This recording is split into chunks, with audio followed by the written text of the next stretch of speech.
Hi అండి.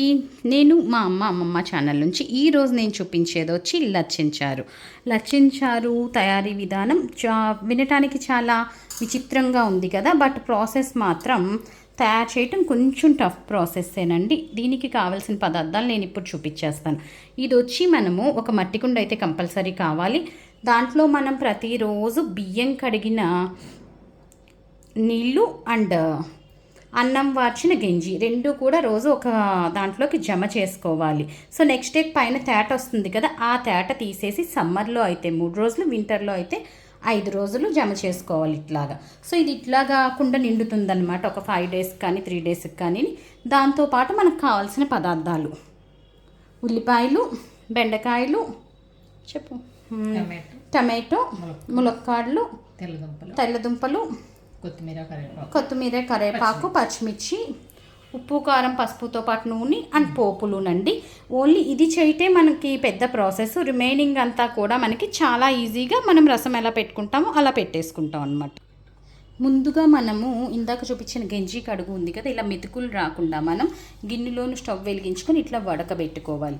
So ఇలా వడకబెట్టుకున్న దాన్ని మనము చక్కగా మరిగించుకోవాలి. సో మనం ముందుగా చక్కగా తరిగి పెట్టుకున్న వెజిటేబుల్స్ అన్నీ ఉన్నాయి కదండి, ఇవన్నీ గంజిలో వేసేసుకోవాలి. ఇది జస్ట్ గోరువెచ్చగా అవుతే చాలు.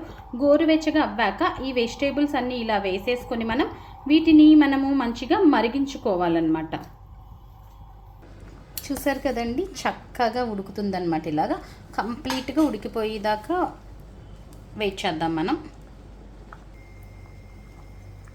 కంప్లీట్గా మరిగిపోయిన రసంలో మనం ఉప్పు, కారం, పసుపు వేసుకోవాలి. ఆల్రెడీ ముందు మనము కొంచెం ఉప్పు, పసుపు వేసున్నామండి, అందుకని కలర్ వచ్చింది. ఇట్లాగా ఉప్పు, కారం, పసుపు 3 వేసేసుకున్నాక మనకి రసం రెడీ అయిపోతుంది. దీంట్లో మనం చక్కగా పోపు పెట్టేసుకోవాలి. ఇప్పుడు రసానికి ఎలా అయితే పోపు పెడతామో అట్లా పోపు పెట్టేసుకోవాలి.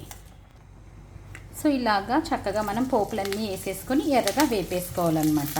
ఇది వేపేసుకున్నాక మనకు మరుగుతున్న ఈ రసంలోకి ఈ పోపులు కలిపేసుకుంటే గుమగుమలాడే రసం రెడీ అయిపోతుందన్నమాట.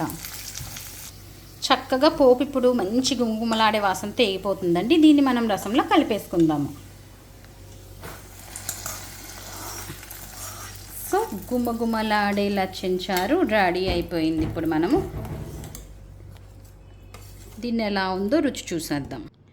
చూసారు కదండి, గుమగుమలాడే లచ్చించారు రెడీ అయిపోయింది. బి విటమిన్ పుష్కలంగా ఉంది.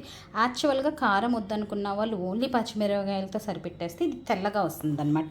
బట్ మాకు కొంచెం స్పైసీ ఇష్టంగా ఇట్లా చేసాము. సో నెక్స్ట్ వంట కోసం స్టే ట్యూన్. Thank you.